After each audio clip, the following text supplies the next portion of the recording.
For daily Ask Reddit, lawyers of Reddit, what was your hold it moment where you knew you would win? Not a lawyer, but got robbed at gunpoint in my home. Long story short, he would have gone to prison anyway, but the kicker is that the shoes he wore to court were the same shoes he stole from my house. Judge asked if I wanted them back. I said yes. Judge made him take them off in court and walk back in socks. Donated the shoes. It was more about the principle.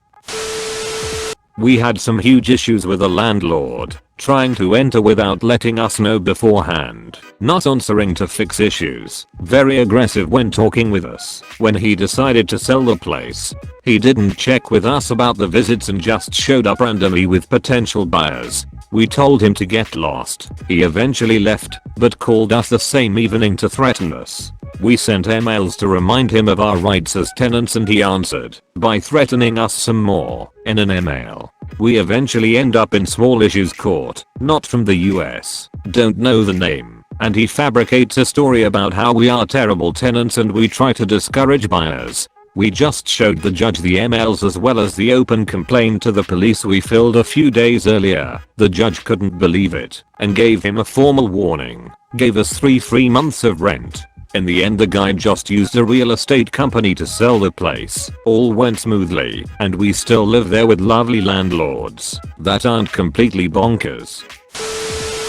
I had a client charged with battery. The alleged victim didn't really support the prosecution's case and in any event was reluctant to testify. They still had another witness though, and she said that my client was hitting the alleged victim, so it wasn't looking great.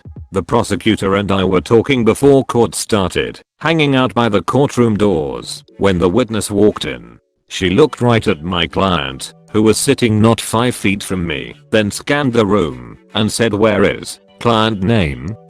The prosecutor and I looked at each other for a minute, and then he said he needed to check on something. When I saw him a few minutes later, he told me he was dismissing the case. My client was riding his motorcycle on a relatively calm street when this guy exited his garage without looking and ran over him.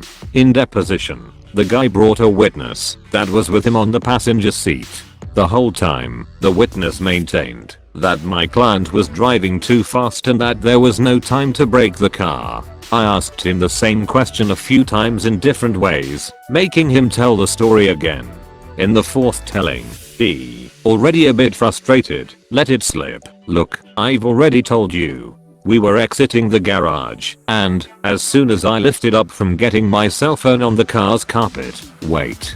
So you didn't even see the crash? There was no coming back from that. Parent termination case I was prosecuting. Dad went on how he has changed his life around and worked the AA program. Asked him what step he was on, and he proudly proclaimed 3. Asked him what step 3 is. He had no idea. Then asked him step 2 was. Again, no idea. Parental rights terminated.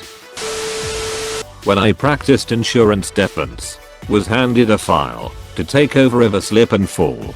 Guy tripped on a hose, tore his ACL. The partner had taken the guy's depot already, so I read the transcript. I'm a Michigan football fan. Watched every game for 20 years. This guy testified he was the starting safety for a certain rival for certain years. Also that he graduated with a double major that doesn't exist at that school. I immediately knew this was false. Partner didn't understand. Dug deeper, lied about so much stuff unrelated to the fall for no reason. Eventually found high school records from football injuries of head trauma, knee injuries, and a slip and fall injury a few months after ours. He also testified he rehabbed an ACL surgery after 1 month. Motion for fraud on the court filed, immediately settled. When the petitioner's attorney called me my brother's name when I was on the stand. My brother is a shitbag, and I don't associate with him anymore, but dude has a lengthy criminal history and it pops up on traffic stops occasionally. So I was in court over custody of my oldest and her mom's attorney was trying to paint me as a hypocrite for being an addict. I denied it all on the stand, and he said now James the First must remind you that you are under oath, and by denying this you are committing perjury. I stared him dead in the face and said, "My name is Bill. James is my brother." Even the judge laughed at him, and the only reason we didn't bring it up sooner, we knew he submitted it as evidence, but had no idea why, was because I really wanted to know what he was up to with it all.